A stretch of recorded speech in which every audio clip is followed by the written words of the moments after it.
Hello, this is Rob Freelove, Chief Medical Officer and Senior Vice President at Salina Regional Health Center. It's been a little while since I've done one of these videos. I know during the pandemic you are used to seeing me quite a bit more often, but we've moved more into an endemic than a pandemic, and we've had some changes, and today's kind of a significant change for us here at Salina Regional. One of the things that has changed in the approach to management of COVID on a broader scale is they've loosened some of the restrictions that we have at the hospital on on what we have to do with visitors and masking and things like that. And what they've allowed us to do is actually go to what we call a tiered approach, where the mitigation things that we have in place, the masking, the visitor restrictions, those kind of things, are all dependent upon what the community transmission rate is. That's kind of a complicated thing to figure out. There are multiple variables that play into that, multiple factors, and all of those together are considered and then put out as what our community transmission rate is. When our community transmission rate is high, then we have all of the things that in place that we've had in place for a while now. Universal masking in the hospital, visitor restrictions, only 2 at a time. Certain hours, things like that. But when it's less than high, and there's several different categories that are less than high, then we actually can back off. Well, today is one of those days. We actually have moved from a high community transmission level to a substantial community transmission level. So it's kind of exciting we get to do this today.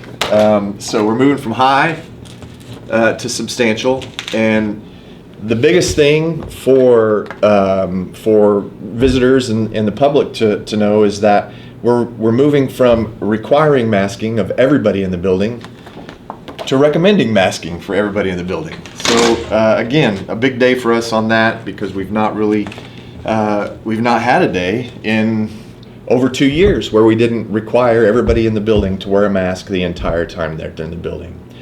So again, it's a tiered approach. This can change. If we go back up to high, then our restrictions increase, and we go back to what we had before, masking in every building all the time, limiting the number of visitors, those kind of things.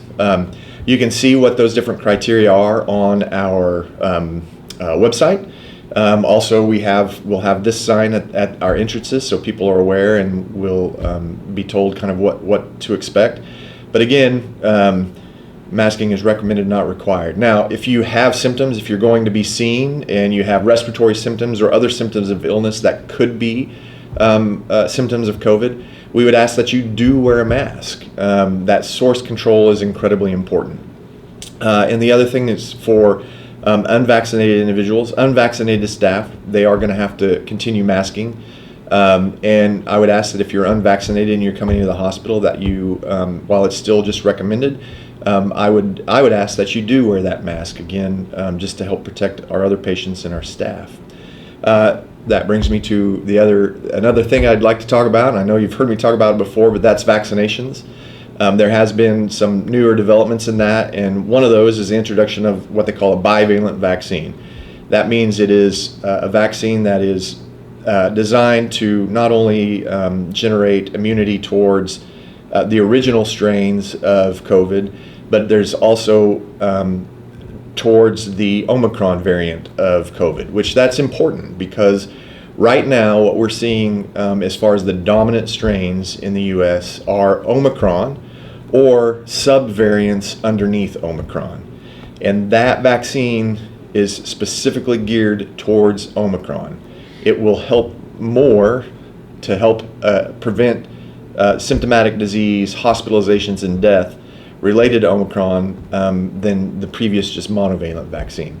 So that's out there now as a booster. If you haven't been vaccinated at all, they're still requiring you get the original shots and then the booster.